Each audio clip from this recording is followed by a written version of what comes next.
서울 홍대 원어민 강사 모임에서 시작된 집단 감염 규모가 150명을 넘어섰습니다. 유흥주점에서 시작된 집단 감염도 비상인데요. 특히 20대에서 30대 젊은 층의 확산세가 커지지 않을까 우려스러운 상황입니다.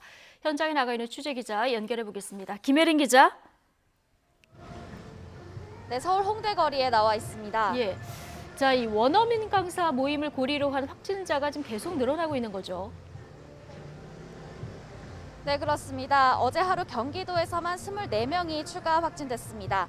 지난 22일 첫 확진자가 나온 뒤 일주일 만에 누적 확진자가 156명을 기록했는데요. 지난 19일 이곳에서 홍대 원어민 강사 6명이 홍대 주점에서 모임을 가진 뒤 집단 감염이 번지고 있습니다. 이들 6명이 모두 확진 판정을 받았는데 이들이 각자 근무하는 경기도 성남, 고양, 부천, 의정부 등 5곳 학원에 그대로 출근하면서 이곳으로도 감염이 번졌습니다. 성남 어학원 관련 누적 확진자는 54명에 달하는 상황인데요.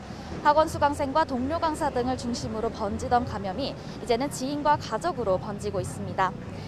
방역당국은 당시 모임이 예정돼 있었는지 아니면 우연히 현장에서 만났는지를 조사하고 있는데 이에 따라 방역수칙 위반 여부를 결정할 예정입니다. 해당 주점을 찾은 일반 방문자들 사이에서도 확진자가 나오고 있는데요. 지금까지 누적 확진자만 16명에 달합니다. 추적검사가 계속 진행 중이라 확진자가 더 늘어날 가능성도 큽니다. 해당 주점은 대화가 힘들 정도로 음악을 크게 틀고 술을 마시는 곳으로 알려졌는데요. 방역당국은 이곳이 밀접, 밀폐, 밀집의 이른바 3밀 환경에 해당한다면서 마스크 착용이 미흡해 감염이 확산한 것으로 보고 있습니다. 또 감염 확산이 빠른 편이라 델타 변이 바이러스 가능성도 염두에 두고 있습니다. 변이 여부에 대한 조사 결과는 이번 주 안으로 나올 예정입니다.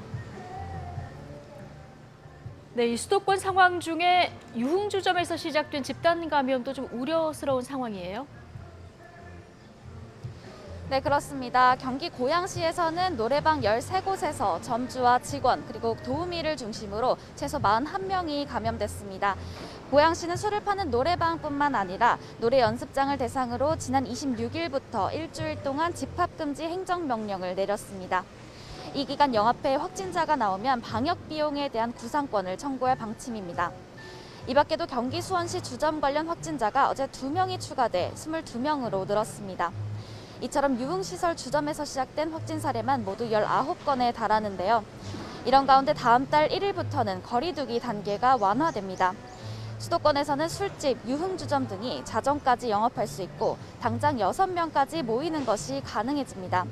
최근 일주일 동안 하루 평균 확진자가 한 주 전과 비교해 47명 늘어난 상황에서 거리두기 개편이 시기상조라는 목소리가 나오고 있습니다. 특히 20대에서 30대 확진자가 크게 늘고 있는데요.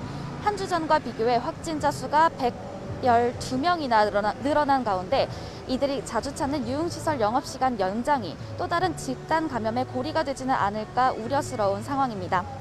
방역당국은 유행 지역에 대해서는 거리두기를 상향할 방침이라면서 감염 위험 시설의 환기 등 방역수칙 준수를 거듭 당부했습니다. 지금까지 서울 홍대 거리에서 YTN 김혜린입니다.